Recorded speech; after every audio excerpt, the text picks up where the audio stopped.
Mesdames et messieurs, chers amis de la presse, de prime abord, je voudrais vous souhaiter la bienvenue à ces points de presse et vous remercier d'avoir répondu promptement à mon invitation. Chers chevaliers de micro et de la plume, après un si long moment de silence et de méditation, à la suite d'une série de turbulences émaillées d'actes de sabotage, d'humiliation, d'ingratitude et même de calomnie subis en début de cette année, j'ai décidé ce jour de vous convier en vue d'annoncer à l'opinion tant nationale qu'internationale que j'ai initié une formation politique ensemble avec d'autres Congolaises et Congolais que nous avons transformé en parti politique. Il s'agit bien du parti Alliance pour le changement, assez en sigle. Un parti de gauche qui prône la social-démocratie et qui a comme devise liberté, égalité et justice. Le parti AC fera sans nul doute l'opposition au régime Félix Tshisekedi. Et pourquoi nous le ferons? C'est exactement pour des raisons. Premièrement, d'une part, nous avons constaté l'absence d'une vision claire et d'un leadership convaincant dans le chef du président Félix Tshisekedi, et d'autre part, l'incompétence notoire et la mégestion institutionnalisée caractérisée par l'insouciance, l'irresponsabilité, la jouissance et la prédation au sommet de l'État.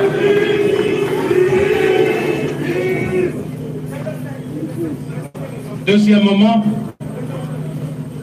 le parti AC se veut une proposition d'une nouvelle offre politique que nous considérons comme alternative crédible à l'échec du régime Tshisekedi.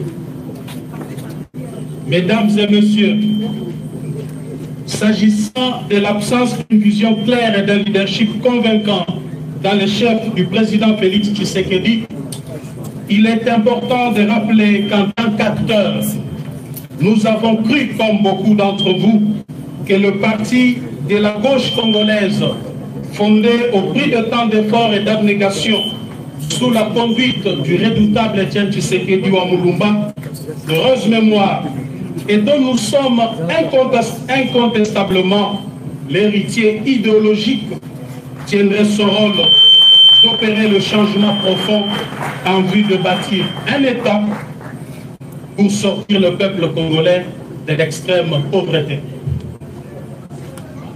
Nous avons essayé en vain de rappeler à l'ordre jour et nuit celui avec qui nous avons pensé incarner la dite vision qui consiste en une gestion orthodoxe de nos populations à travers une gestion orthodoxe de la chose publique, d'où la célèbre phrase « le peuple d'abord ». Hélas, à l'absence d'une vision claire dans le chef du président Félix Tshisekedi, pour faire décoller le Congo, nous assistons malheureusement à des tâtonnements et des essais-erreurs dans tous les domaines de la vie nationale.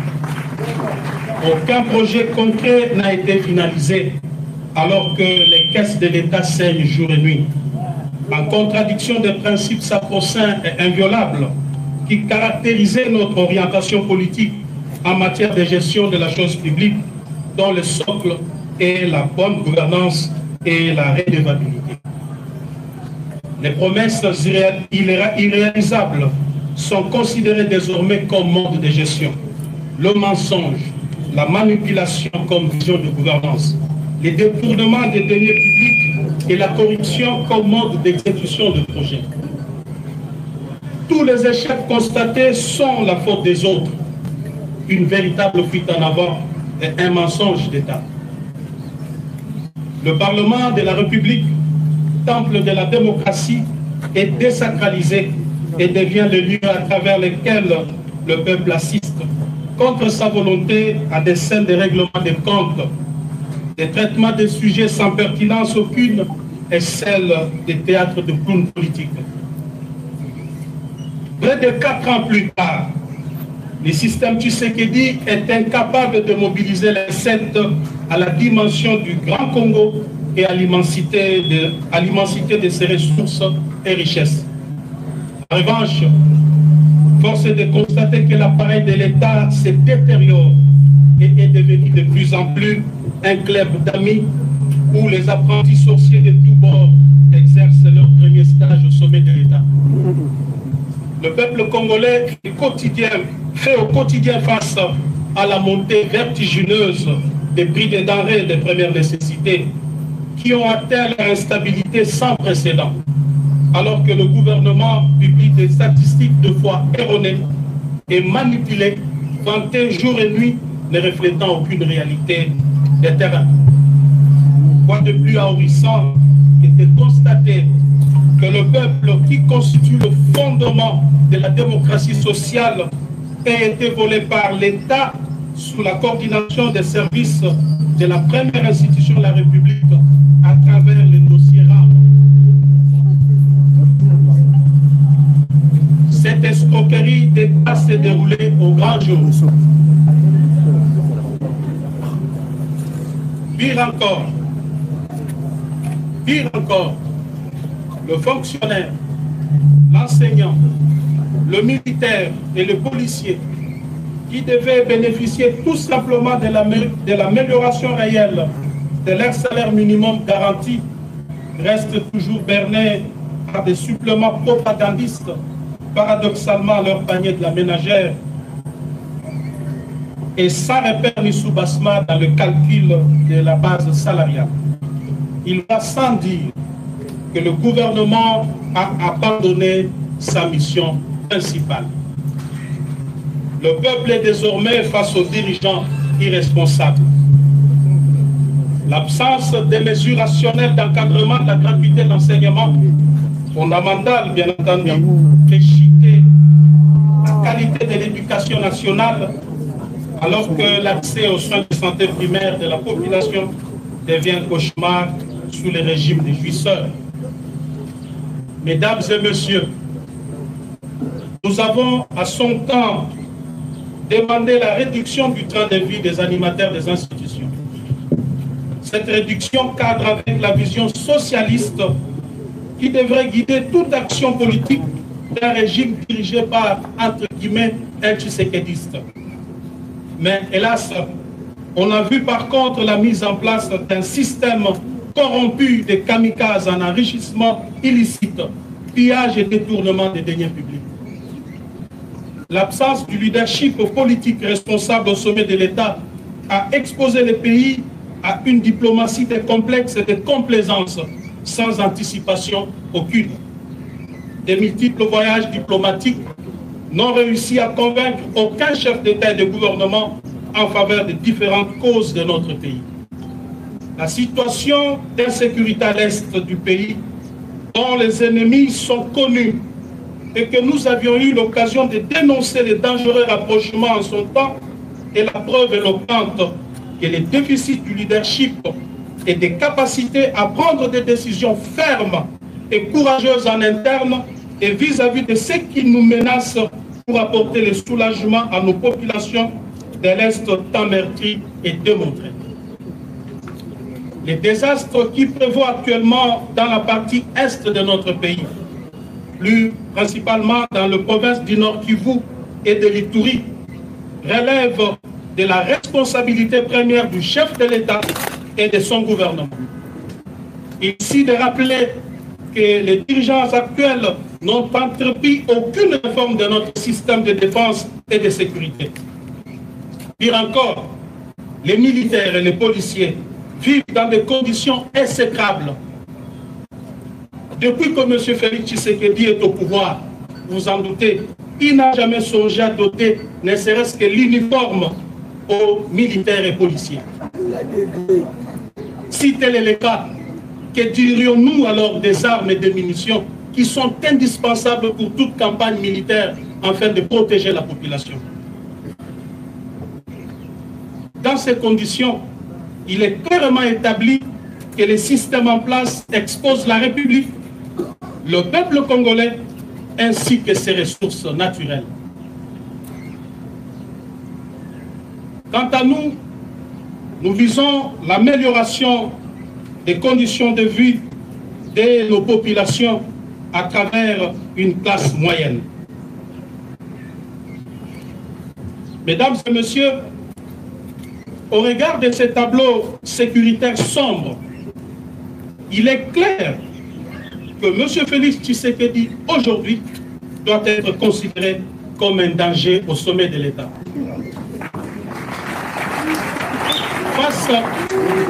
Face à ces chaos de gestion et des situations de non-État, une nouvelle offre politique s'impose à tout point de vue. Cette offre politique que nous proposons à travers l'Alliance pour le changement consiste en la transformation de l'homme congolais. À la refondation de l'État, la mise sur pied d'un modèle économique et financier favorable au contexte congolais et à la révolution sociale à travers une gestion rationnelle et raisonnable de nos ressources et richesses naturelles. L'Alliance pour le changement vise l'amélioration des conditions de vie des populations congolaises à travers la création d'une classe moyenne. En cela, elle se veut le champion de la pratique de l'équité, de la justice et du droit, de la protection et la sécurité sociale, ainsi que de la quête permanente du bonheur partagé, en réalisant un équilibre intelligent entre l'État, le patronat et les salariés. En mettant en œuvre des mécanismes nouveaux de redistribution équitable des richesses du pays et de contrôle des finances publiques, tout en luttant contre la corruption, l'impunité, les tribalismes, les trafics d'influence, le clientélisme, les népotismes et les laxismes béats dans la gestion de la chose publique. Nous disons bref, les antivaleurs qui caractérisent le système Tshisekedi actuellement. Nous envisageons donc imposer demain l'ordre et la discipline dans ces pays. Aussi, l'Alliance pour le changement s'attellera à moderniser les méthodes de renseignement et de défense nationale pour faire face à la montée de l'insécurité dans la partie est de la République et à travers tout le territoire national, à former des unités d'élite et à renforcer la formation des jeunes aux valeurs citoyennes et au service national obligatoire, à réformer les systèmes de l'éducation et des institutions publiques sociales, à propulser l'agriculture, la pêche et l'élevage pour renforcer notre capacité d'autosuffisance alimentaire, à construire et à réhabiliter les infrastructures sociales de base, à promouvoir l'entrepreneuriat local en vue de booster l'émergence des petites et moyennes entreprises pour mener le pays vers l'industrialisation, à promouvoir le tourisme et l'art, à engager une diplomatie pragmatique de puissance et d'action, à réformer radicalement la justice et l'administration publique. Mesdames et messieurs, voilà en gros en quoi consiste notre vision. Néanmoins, nous sommes tenus de vous informer que jusqu'ici, le régime en place ne nous a pas encore délivré l'arrêté d'enregistrement pour nous permettre de fonctionner, alors que nous avons introduit la demande d'enregistrement de notre formation politique depuis le 14 juin 2022 au cabinet du vice-premier ministre, ministre de l'Intérieur.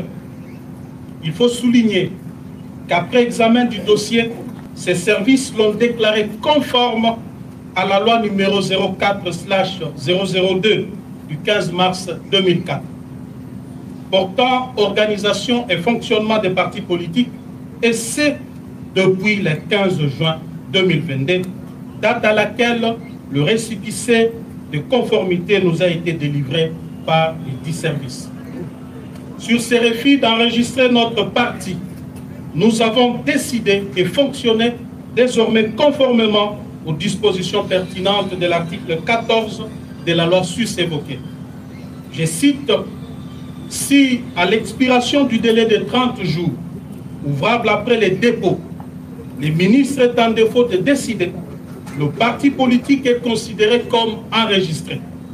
Le ministre est tenu de lui délivrer un arrêté d'enregistrement dans les délais de 15 jours. À défaut, les récépissé du dépôt tient lieu d'enregistrement. » Fin de citation. À ce jour, nous sommes le 18 juillet 2022, soit 34 jours après le dépôt du dossier. Le parti est donc d'office fonctionnel au regard de la loi sus-évoquée. Mesdames et messieurs de la presse, l'organisation des élections périodiques, démocratiques, libres et transparentes est un gage d'une véritable démocratie car elle respire avec des élections périodiques. En ma qualité de sociodémocrate, combattant de la liberté pour l'instauration d'un État véritablement démocratique, je suis déçu de vous annoncer à travers ce point de presse que le régime Tshisekedi a décidé de mettre en péril la périodicité, la sincérité et la transparence des élections en préparant les glissements ainsi qu'en orchestrant une fraude massive aux prochaines échéances électorales. Le plan consiste en la création de plusieurs partis politiques mallettes dans l'entourage du président Félix Tshisekedi par les membres de sa famille et de ses amis, avec espoir de se voir distribuer des sièges à l'Assemblée nationale et dans des assemblées provinciales. Ces plans funestes, dont se vante avec fierté et assurance d'ores et déjà les précités, visent à s'attribuer par des mécanismes frauduleux, vous vous en doutez, 300 sièges à la Chambre basse et laisser 200 pour les autres formations politiques. J'avais eu le courage en son temps de m'en prendre vertement à certains dans l'entourage du président Félix Tshisekedi pour dénoncer ces plans qui ne cadrent ni avec la vision, ni avec l'idéal pour lequel nous nous étions bâtis près de 4 décennies. J'avais également discuté plusieurs fois avec le président Félix Tshisekedi quant à ces plans, tout en lui rappelant l'épisode noir du carton jaune du 19 décembre 2016. Marche organisée par le docteur Etienne Tshisekedi afin d'exiger la tenue des élections dans les délais constitutionnels où Félix Tshisekedi et moi-même étions dans la rue. Ces jours-là, nous avions assisté à un carnage où plusieurs jeunes avaient péri la vie et le soir du même jour, le siège de l'UDPS avait été plastiqué et 7 personnes y périrent calcinées. Cet épisode sombre de notre histoire commune traduisait non seulement notre engagement à l'instauration d'un État véritablement démocratique, fondé sur les valeurs qui sous-tendent toute société moderne, mais aussi le caractère cosmogonique de notre combat au regard du nombre de victimes enregistrées dans nos rangs, que nous considérons à juste titre comme des martyrs de la démocratie. Et j'avais dit au président Tshisekedi qu'il n'est pas organisé des élections libres, démocratiques et transparentes dans les délais constitutionnels, en dépit du bilan largement négatif, trahirait notre idéal de combat, détruirait les mythes d'Etienne Tshisekedi et cacherait sur la mémoire de nos martyrs. Eu égard à tout ce qui précède, mes chers amis, vous allez constater avec moi que les divergences de vues et persistantes étaient des tailles entre moi et le président Félix Tshisekedi. C'est comme ça qu'en ce jour, devant vous, je lance un appel au peuple congolais, à tous ceux qui avaient cru dans le combat d'Etienne Tshisekedi, de se mobiliser pour barrer la route à ces régimes, des irresponsables jouisseurs qui se définissent comme antithèse du tshisekédisme. ne pas les faire à pour risque de pérenniser la souffrance et le maintien de la République dans le sous-développement avec péril de plonger le pays dans une guerre civile inutile. M. Tshisekedi doit désormais savoir que cette manœuvre ne passera pas. Et je m'engage personnellement à affronter aux côtés du peuple cette machination. Parce que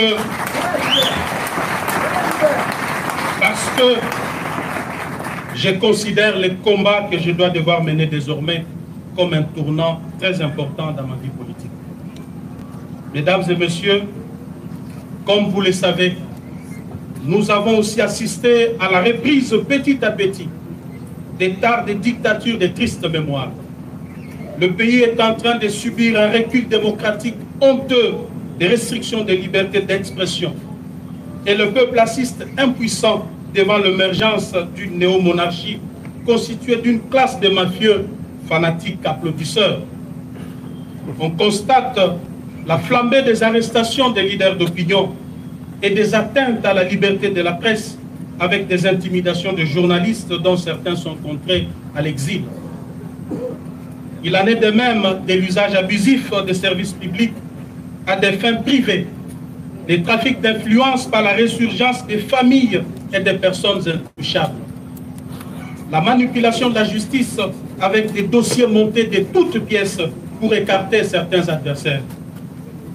Et cela, ce sont sans doute des antivaleurs qui, des signes prémonitoires d'une dérive dictatoriale qui se décide. Pire encore, l'humanisation des services de sécurité est un contrat social conclu avec le peuple. Mais hélas, contrairement à cette grande attente, ils sont utilisés aujourd'hui comme outil de répression, d'intimidation et de rançonnement des opérateurs économiques et des investisseurs étrangers à la manière des régimes passés que nous avions combattus. Au niveau de la gestion de province, le processus de la décentralisation est battu en brèche par le pouvoir en place en y institutionnalisant un clientélisme et une corruption à grande échelle.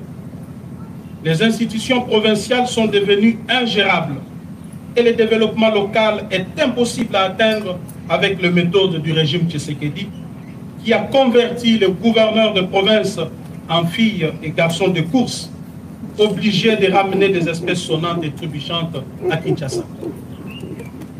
Sous ces régimes, le peuple qui avait nourri l'espoir d'une nation, qui avait nourri l'espoir de voir une nation s'établir après la passation pacifique et civilisée du pouvoir, a vu renaître les sentiments du tribalisme et du régionalisme. L'opinion nationale est scandalisée de la reprise avec force de l'impunité dans notre pays, dont le corollaire est la consécration de la justice à double vitesse.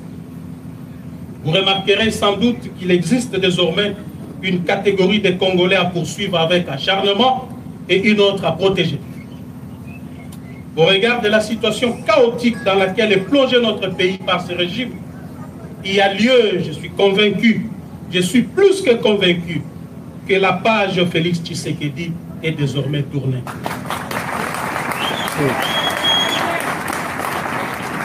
Quant à nous, notre responsabilité première sera celle de mobiliser le peuple souverain en vue de mettre fin à cette prédation qui s'est installée dans les institutions du pays. Il est temps de sauver le bateau Congo avant qu'il ne chavire complètement avec son commandant de bord qui les fait naviguer sans boussole ni repère.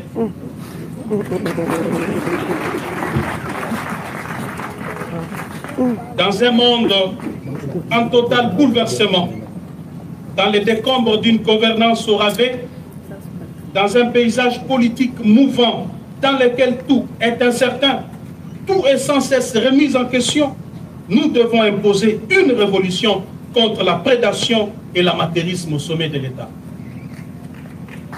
Une révolution pacifique, démocratique, mais une révolution, celle du bon sens, car Si le peuple n'arrête pas cette prédation, elle ne s'arrêtera pas et l'hécatombe s'abattra sur le Congo. Parce que rien ne va de soi, que tout relève de l'anticipation et de la volonté, du travail et de l'ardeur. L'avenir n'est pas ce qui va arriver, mais ce que nous allons faire ensemble. Pour terminer, nous voudrions préciser que nous ne réglons des comptes à personne et nous ne comptons mener une guerre à personne. Nous ne réglons que des problèmes de la RDC pour laquelle nous sommes désormais résolument engagés.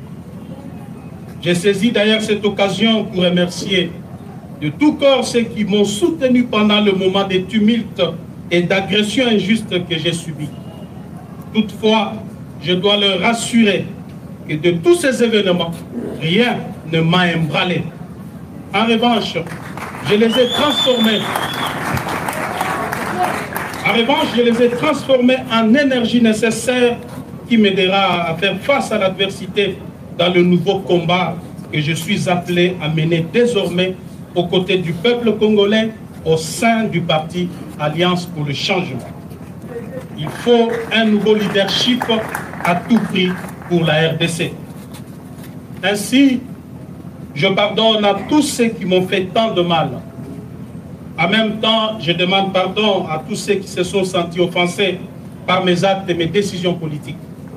Mesdames et messieurs de la presse, vous serez conviés dans le tout prochain mois à la cérémonie de sortie officielle du parti Alliance pour le changement, au cours de laquelle nous dévoilerons notre projet de société ainsi que les grandes actions que nous comptons mener jusqu'à la victoire finale.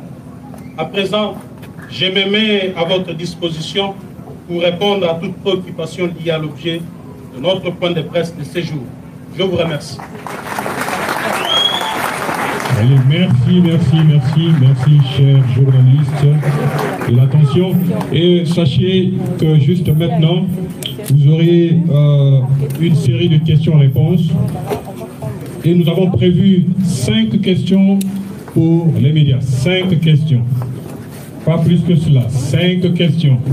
Et il y a déjà certains qui sont enregistrés, bien évidemment, ici. Il s'agit de RFI, il s'agit de Rachel Pouchita, il s'agit de Top Congo, CCTV JR et la radio Okapi. Vous allez devoir donner la parole. Voilà. Écoutez, vous allez devoir donner la parole à tout le monde. Oui, ça c'est codé, c'est pas normal.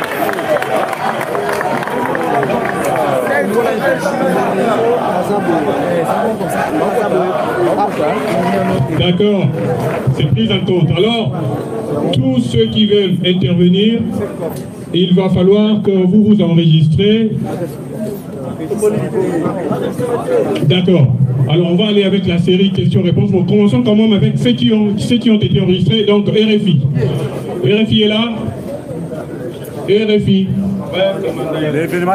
Doué Kamanda est là. Doué Kamanda. Doué Kamanda, par ici s'il vous plaît.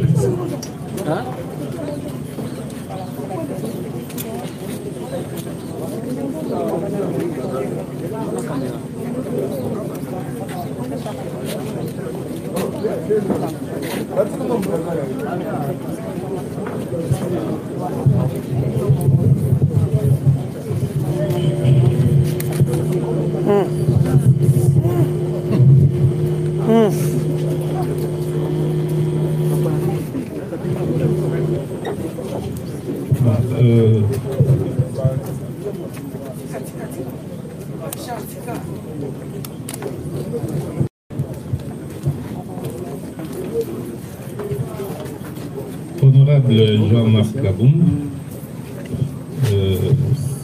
nous vous découvrons aujourd'hui chef de parti, que vous avez déjà été même à titre intérimaire, mais aujourd'hui c'est votre propre parti. Est-ce que c'est dit clairement que entre vous et l'UDPS, c'est fini, le mariage est cassé? Il n'y a pas à redire là-dessus, M. Kamanda. C'est clair que j'ai créé un parti politique ensemble avec des amis. Et je n'ai pas mâché du bon pour vous dire que ce parti se classe dans l'opposition contre les régimes qui s'est dit. Il a touché l'UDPS qui a lamentablement échoué dans le contrat social que nous étions engagés à accomplir avec le peuple. Donc c'est fini, il n'y a plus rien à espérer là-dessus.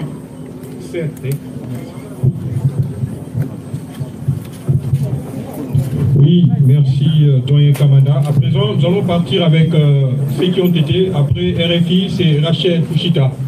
Rachel. Merci beaucoup, Rachel Kitita, pour Actu 30.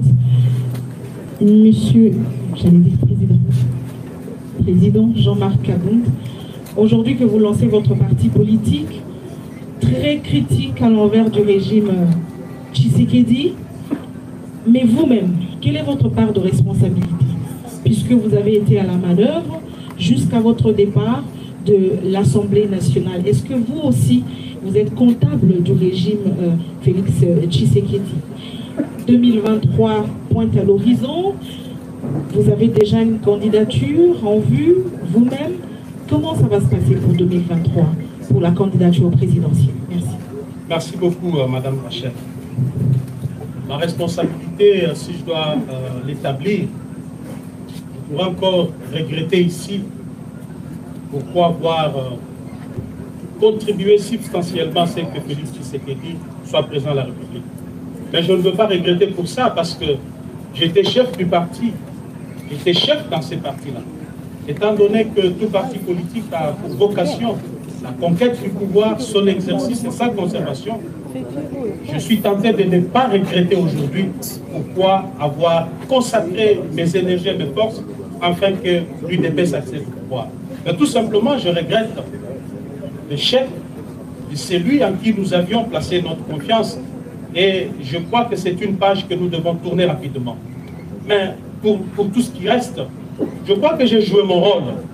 J'ai joué mon rôle en tant que responsable dans le 4000 pour rappeler chaque fois à notre ami qui est aujourd'hui président de la République les bien fondés de notre combat. Je n'ai pas été quelqu'un qui le flattait. Il peut l'attester lui-même que je lui disais ce qu'il ne voulait pas entendre. 9 fois sur 10, je lui disais régulièrement non. Ça voudrait dire que j'étais conséquent avec moi-même. Je dois vous dire que j'ai été opposé à plusieurs dossiers, opposé à plusieurs propositions ou à plusieurs décisions de gouvernance de M. Félix Tshisekedi. C'est notamment le dossier RAM. J'ai été farouchement opposé. Mais qu'est-ce que je pouvais faire parce qu'on était dans un régime, on était dans un système? Devrais-je sortir pour dire au peuple que voilà, je suis contre ce qui est fait là-bas? Vous, les journalistes, vous aurez dit crier à l'amateurisme. Comment il est là-bas et puis il vient nous dire qu'il est contre. Pourquoi il ne démissionne pas? J'ai été opposé à plusieurs dossiers. Je viens d'évoquer ici les dossiers élections. Quand j'ai appris tout simplement qu'un plan s'est tissé autour du président Félix pour gagner 2 ans de glissement, remettre tout le monde dans la gestion, les affaiblir, puis organiser des élections où la tricherie était en train de se préparer, parce que beaucoup se vantaient déjà d'avoir la CENI et la Cour constitutionnelle. J'ai dénoncé cela. Je lui ai dit que ceci ne cadre pas avec notre vision. J'aimerais bien, parce que j'étais même chantre de la conservation du pouvoir par l'UDPS jusqu'au retour de Jésus-Christ. C'est moi qui le disais. Mais je lui ai dit pas par des mécanismes frauduleux. Il n'y a qu'un seul mécanisme pour conserver le pouvoir, c'est rencontrer les besoins du peuple. Accomplir la partie de son contrat. Je lui ai dit, Monsieur le Président, je suis actuellement chef du parti. Tout ce que moi je vous demande, donnez-moi le bilan aux prochaines élections, je vous donne une majorité. Mais s'il n'y a pas de bilan, il ne faut rien espérer. Je ne ferai pas de la magie. Je le lui ai dit. C'était en privé. Malheureusement, je ne pouvais pas sortir, convoquer la presse pour dire, voilà, je viens de dire au président Tshisekedi ceci ou cela. Madame, je crois que je sors de cette histoire avec une conscience tranquille pour avoir joué complètement mon rôle d'un véritable Tshisekediste. Et le fait même que Le fait même que j'avais décidé de démissionner et quitter le pouvoir est un signe clair que je n'étais pas d'accord avec la gestion du pays par Félix Tshisekedi et par ricochet. Je ne peux pas regretter de quoi que ce soit parce que je n'ai aucune responsabilité à porter là-dessus. Par rapport à 2023, madame, nous venons de créer un parti politique. Ce n'est ni un parti de mallette, moins encore un parti qui accompagnera XY. C'est un parti qui a vocation, d'abord un parti qui est créé sur base d'une vision, une vision claire, d'un ancien opposant qui a été au pouvoir, qui redevient opposant avec toutes les expériences possibles de l'opposition et de la gestion. Alors, en tant que parti politique, notre objectif serait de conquérir le pouvoir pour concrétiser notre vision. Je vous ai dit ici que notre vision, je l'ai même résumée. Je l'ai résumée. Elle consiste en quoi? La réformation de l'homme congolais, la refondation de l'État. Nous considérons l'État comme la superstructure sans laquelle aucune société moderne ne peut être battue. Sinon, vous allez vivre dans une jungle comme on est en train de le vivre. Nous avons parlé aussi de la mise sur pied de modèles économiques et financiers adaptés au contexte congolais. Et enfin, nous parlons de la révolution du social des Congolais.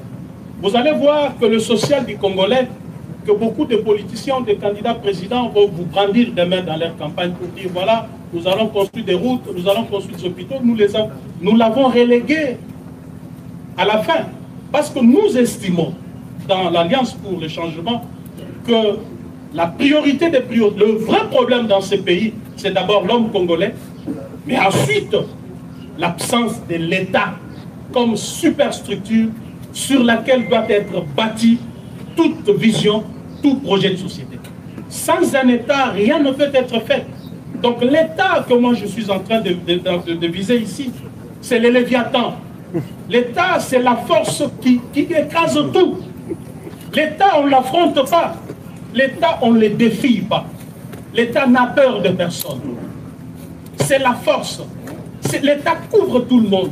Les chefs de l'État, sa famille biologique, ses amis sont tenus par l'État. Il n'y a personne qui peut se substituer à la place de l'État ou être au-dessus de l'État. C'est ça notre vision. Nous estimons que demain, nous allons imposer cela. Et l'État, parce que vous le savez bien, c'est une fiction juridique. Il n'existe pas matériellement, à la différence de la nation qui est un groupe d'individus qui se reconnaît à travers une histoire, une culture et autres. Mais l'État, lui, il est invisible parce que c'est une fiction. Mais il existe matériellement à travers des instruments de puissance. Et ces instruments de puissance, nous les avons classés en 6. C'est l'armée, la police, les services de sécurité, la justice, l'administration et les relations étrangères. Voilà ce que... Nous invitons à présent Top Coco FM avec Juno Rema. Honorable, bonjour. Bonjour. Ma question, vous avez dit tantôt que vous allez combattre ce régime. Vous considérez qu'il y a échec du combat que vous aussi vous aviez mené à l'époque. Est-ce que vous allez vous allier aussi aux autres qui sont opposants à ce régime pour pouvoir combattre ce que vous avez dénoncé ici comme fraude électorale? Merci. Merci beaucoup, madame, pour la question. Je crois qu'à ce niveau des débats, nous devons être prudents et même faire un petit tour en arrière parce que nous sommes en train, dans ces pays, malheureusement, de revivre l'éternel recommencement. Cet éternel recommencement voudrait dire quoi? Ceux qui sont au pouvoir, ils sont ennemis du peuple, et ceux qui sont dans l'opposition sont chouchoutés par le peuple, portés par le peuple. Ils composent un attelage mal assorti. Dès qu'ils accèdent au pouvoir, du coup, ils deviennent aussi des démons. Ceux qui étaient démons au pouvoir hier, par manque de résultats de ceux qui sont au pouvoir aujourd'hui, redeviennent saints Et c'est un cercle vicieux. L'Alliance pour le changement voudrait casser ces cycles infernal qui plongent le pays dans le désastre. Ça voudrait dire quoi, madame? Ça voudrait dire que toute alliance sera basée sur une vision. Toute alliance sera basée sur des idéologies. Notre parti, je vous l'ai dit, c'est un parti socialiste de la social-démocratie. Donc, on voudrait bien savoir quelle est la vision politique de tel ou de tel, quelle est son appartenance idéologique, afin que nous puissions réfléchir sur ce que nous pouvons faire demain. Nous ne serons pas prêts à faire cela parce que nous avons vu les dégâts que cela a causé au pays.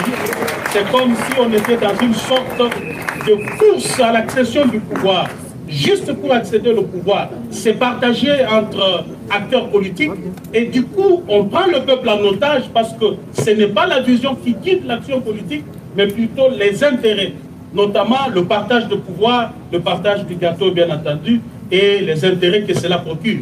Donc demain, l'AC va s'engager dans le processus électoral pour gagner les élections à tous les niveaux.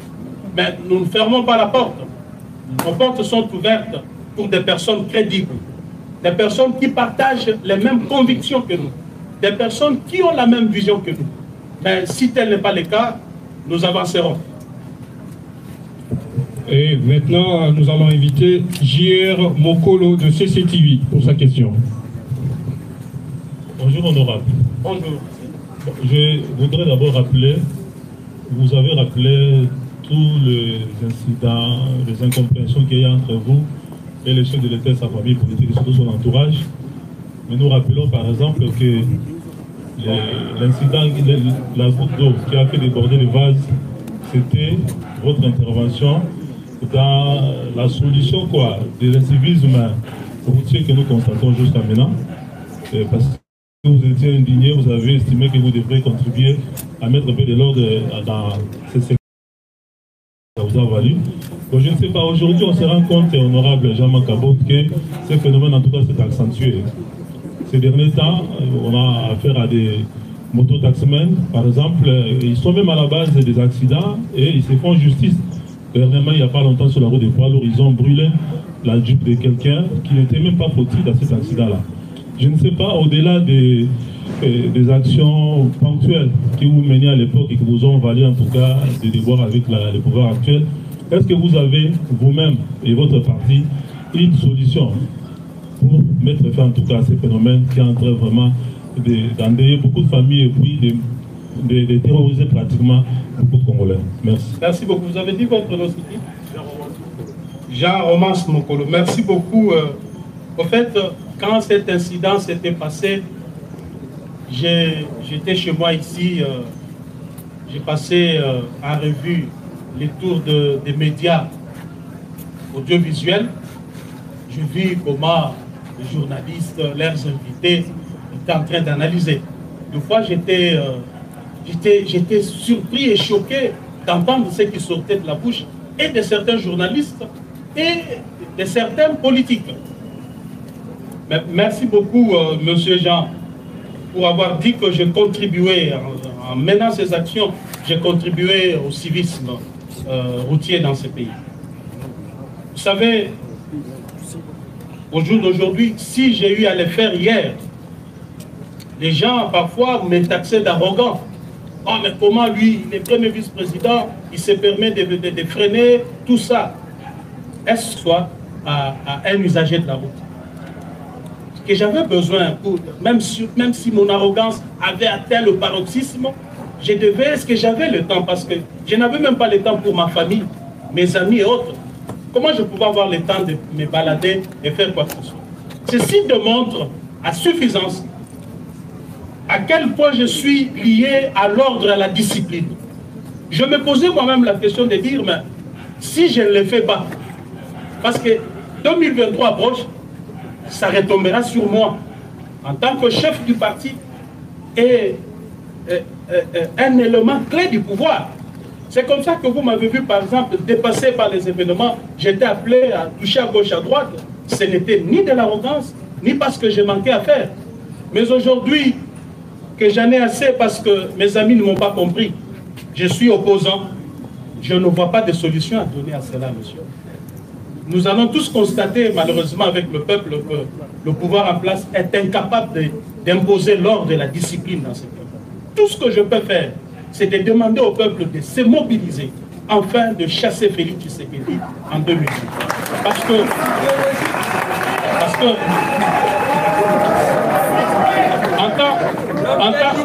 en tant qu'opposant maintenant, je ne serai là que pour constater aussi comme tout le monde.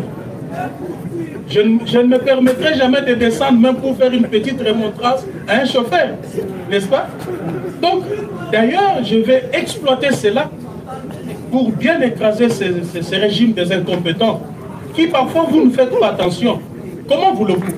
Un jour j'ai dit au président Félix Tshisekedi, Monsieur le Président, faisons un petit rappel.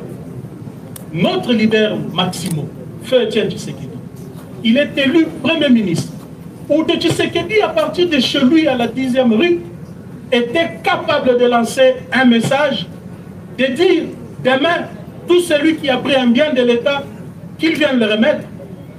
Et on a vu comment les frères à Mobutu, les Ngwandi, avaient peur de ces messieurs qui n'avaient pas tout le contrôle du pouvoir. Mais comment ça fait-il que l'UDPS maintenant accède au pouvoir? Il a tous les instruments de puissance entre ses mains. Mais nous sommes incapables d'assurer ne serait-ce que la circulation routière. Nous sommes incapables juste de mettre la propriété sur la voie publique, juste de curer les caniveaux. Il ne m'avait pas répondu. Il ne m'avait pas répondu. Alors, que voulez-vous que l'on fasse? Tout simplement, nous allons constater avec le peuple que le monsieur a lamentablement échoué et qu'aux prochaines élections, il soit mis hors d'état de nuire. Eh oui. À présent, nous allons inviter Paul Matendo de la radio Okapi pour la question. Merci beaucoup, honorable Jean-Marc Kaboun, bonjour. Bonjour. Quelle lecture faites-vous de la situation sécuritaire à l'est du pays et de toutes les négociations que mène le gouvernement à Nairobi et à Luanda? Quelle est votre lecture personnelle? Merci. Merci beaucoup, cher ami Paul Matendo. Merci pour cette question. Cher chevalier de la plume, la question de l'insécurité dans la partie est de notre pays traduit de manière claire l'incapacité de M. Tshisekedi à imposer la paix, la sécurité, voire même l'ordre et la discipline dans ce pays. J'ai vu malheureusement, quand le M23 a pris Bunagana, donc quand le feuilleton M23 commençait, les manipulateurs de ce pouvoir montaient des messages dans des laboratoires, des services, pour dire voilà, il faut être patriote, le pays est agressé, allons faire ceci contre le Rwanda, faisons cela contre le Rwanda. J'ai vu même de jeunes gens marcher contre, faire un sit-in devant l'ambassade du Rwanda. Et beaucoup se sont posé des questions. Mais pourquoi l'honorable Kabound n'a même pas fait un tweet? Il n'en a pas même évoqué. Je n'ai pas parlé parce que je considère que ce qui se passe, on est en train de manipuler l'opinion et le peuple. Ici, il est question d'un État. Je vous ai dit ici qu'un État, c'est ça notre incarnation. Donc l'État est là. L'État, on ne l'attaque pas, on ne le bouge pas. L'État, c'est le sommet. Au-dessus de l'État, il n'y a rien. Lorsque M. Tshisekedi ne maîtrise pas la notion de l'État, voilà que nous sommes en train d'assister des choses auxquelles lui pense que c'est de la blague. L'État, ce n'est pas la 10e rue où on pouvait s'aventurer à faire ceci ou cela. L'État, c'est l'État.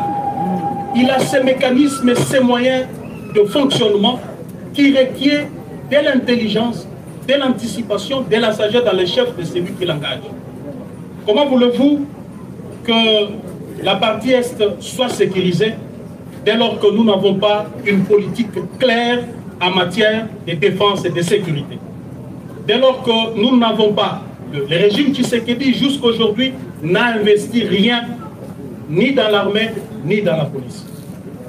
comment voulez-vous que l'on puisse faire face à des nations autour de nous qui, d'ailleurs, sont en train de faire des efforts dans ce domaine?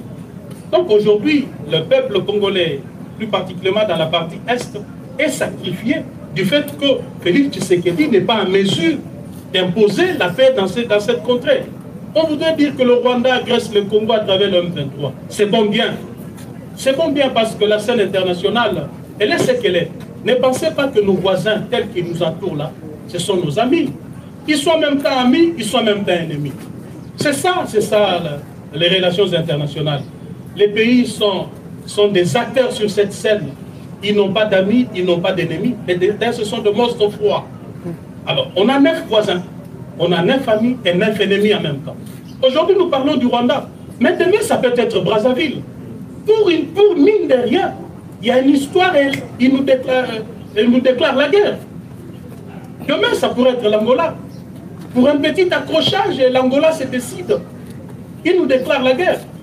Qu'est-ce sera le Congo? Quel sera son peuple?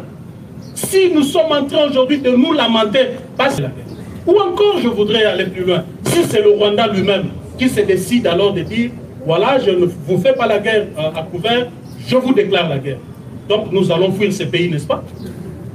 Nous allons donc fuir ces pays. Nous irons faire nos marches de soutien au FRDC en dehors de ces pays.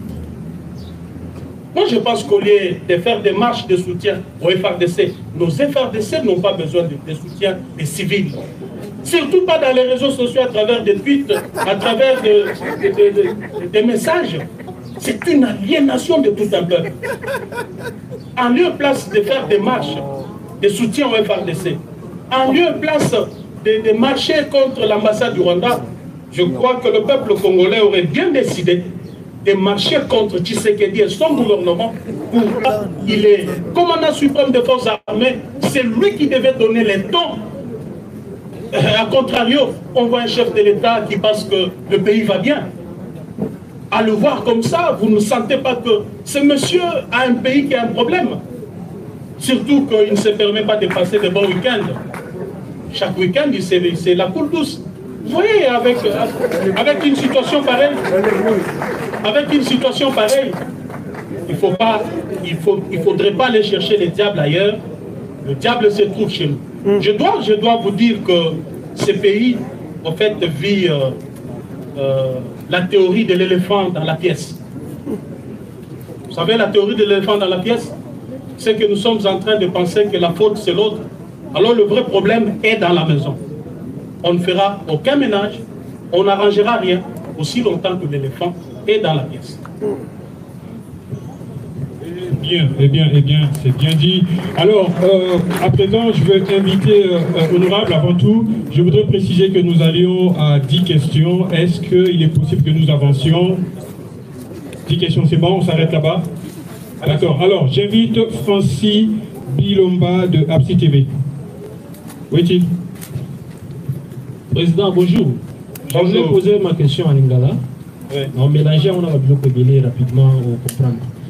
Et là, les bosseux, ils disent qu'on a inventé l'armée militaire dans le discours, que yomo kona na bagarre na yo babeta ki soda wana ozolo banini par rapport nango et puis rapidement nanda kuna yo donc bayaki ko saccager bakutaki ndaku moko na bakisi na bikeko ya elonga Tshisekedi ozolo banini par rapport nango et puis pona nini pe parti na yo otia nga na limité na boulevard du 30 jours. Mon cher ami, tes questions me font rire, je ne sais pas ce que je vais te répondre. Je ne sais pas ce que je vais te répondre. Je crois que ici nous sommes venus parler du Congo. Nous ne sommes pas venus parler de Jean-Marc Kaboun, de sa vie, ce qu'il a fait. Hein? Qu'est-ce que je vais répondre à ça? Ça va, passons à une autre question. Passons à une autre question, s'il vous plaît. Voilà, nous allons prendre maintenant Michel Chioyo de Radio Télé 7. Michel Chioyo, où est-il? Jean-Marc Kaboun déclare que Tshisekedi a échoué lamentablement. Il peut s'évaluer à combien de pourcentage de cet échec de Tshisekedi, parce qu'il divorce avec Tshisekedi presque à 4 ans de son pouvoir. Merci. Je crois que j'ai été clair dans ce sujet. Donc, Tshisekedi a lamentablement échoué. Et quand on dit que le bilan est largement négatif, ça voudrait dire, c'est que ça voudrait dire. Évaluer en termes de pourcentage, ça voudrait dire quoi? Il a lamentablement échoué, c'est tout ce que nous retenons. Parce que si vous me demandez d'aller dans des détails, je vais vous prendre toute 1 heure ou 2 heures de temps ici à vous expliquer, secteur par secteur. Parce qu'il arrive de fois que dans ces pays, on est habitué à la manipulation. C'est ce que j'ai dénoncé ici. Le mensonge et la manipulation. On résume le bilan de tout un régime par des histoires fades. Parce qu'on a construit une école à gauche, on a construit une route de 100 km à droite et on dit que le bilan est positif. Non, le bilan d'un régime doit être global. Il doit intégrer tous les aspects de la vie.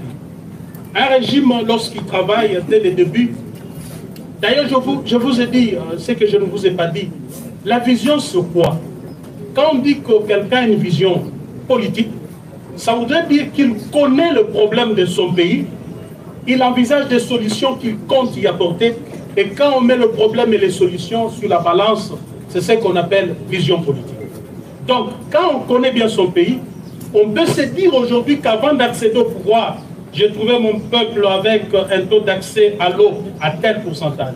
J'ai trouvé mon peuple avec l'accès à l'électricité à tel pourcentage. J'ai trouvé mon peuple avec l'accès aux soins de santé de qualité à tel pourcentage. J'ai trouvé mon peuple avec l'accès à un logement décent à tel...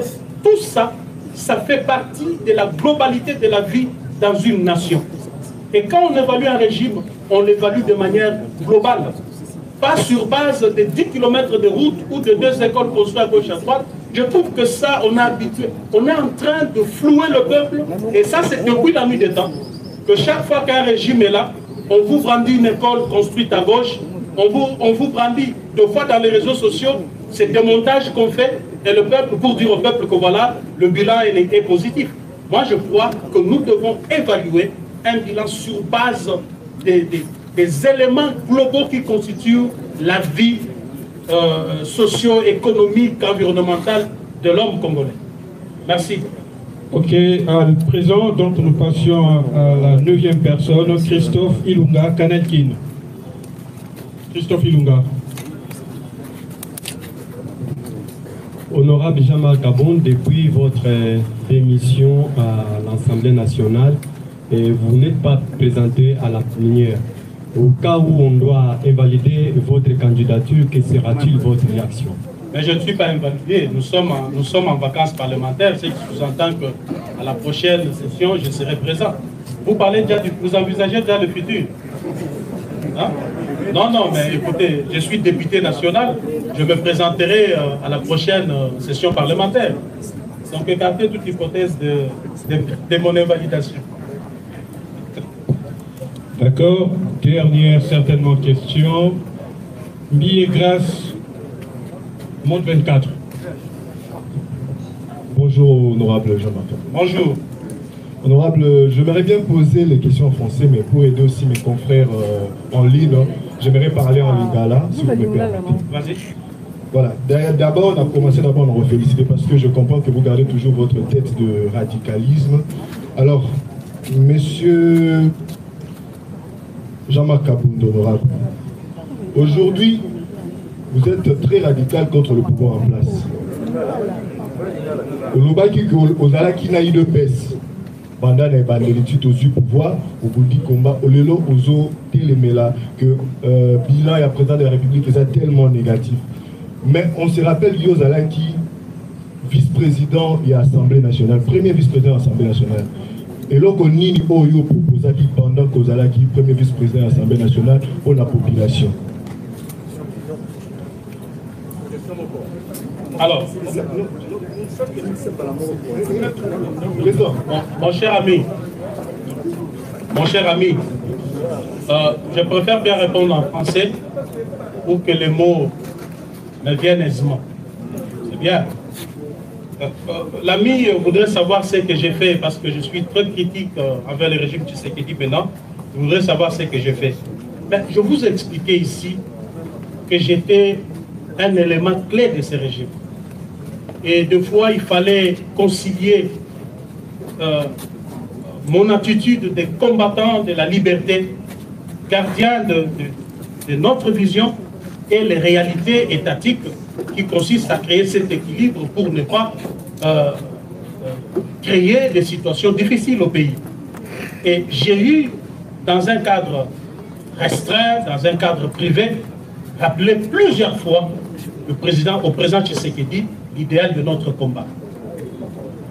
Il vous souviendra que lorsque j'étais au bout de mes souffles, lorsque je me suis senti à la fin parce que je ne pouvais plus continuer, j'ai eu à dénoncer. Consultez bien l'histoire de ces palais.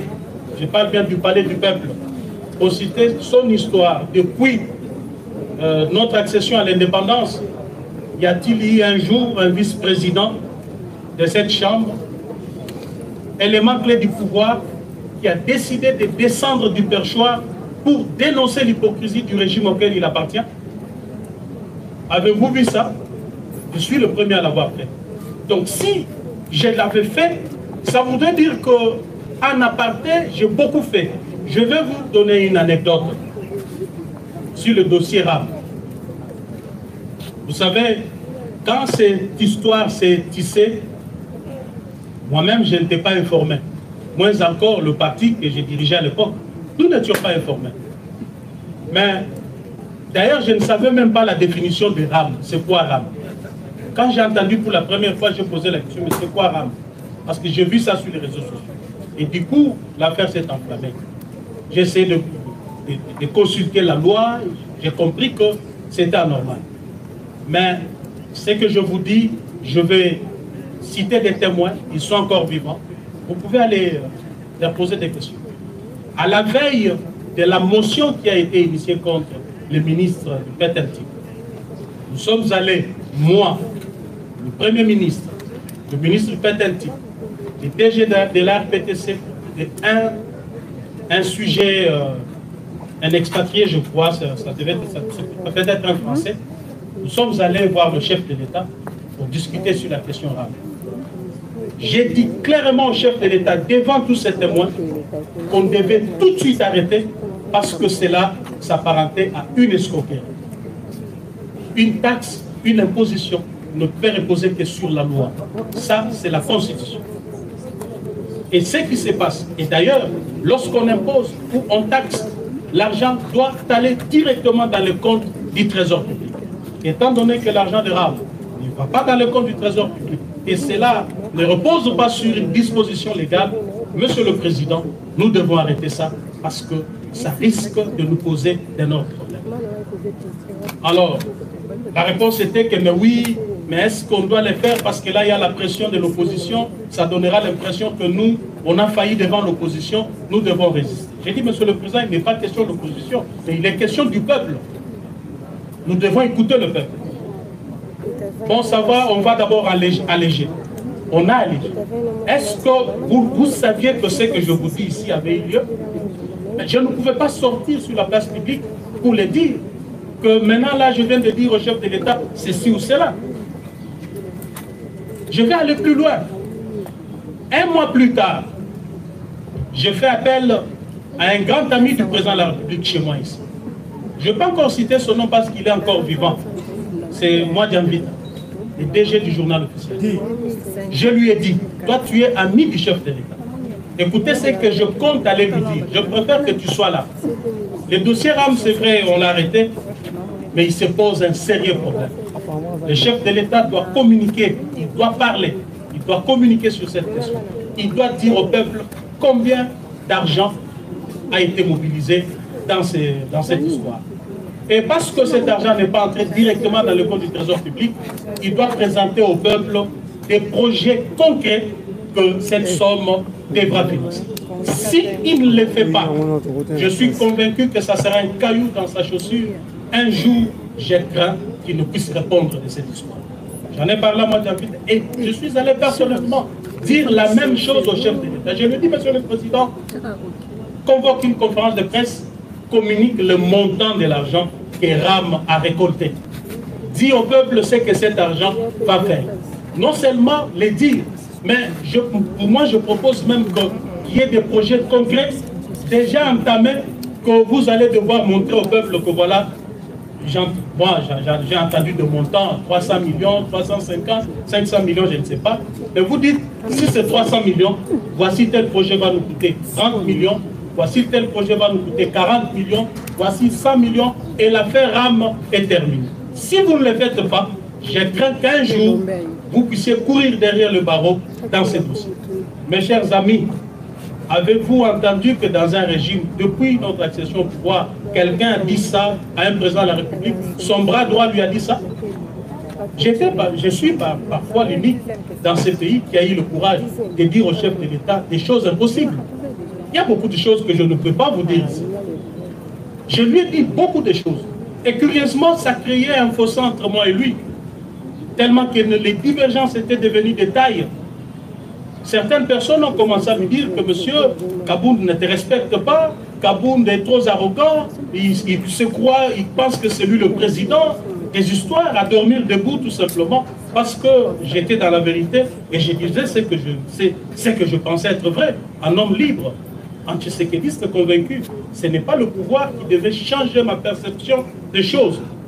Je vous dis, j'ai gardé la même vision, la même perception que j'avais dans l'opposition pendant toutes ces 3 années passées au pouvoir. J'en suis fier. Voilà tout. Donc, c'en est fini pour la série questions-réponses. Honorable, si vous n'êtes pas fatigué, on peut déjà aller couper de l'autre côté pour faire voir l'identité visuelle du parti AC.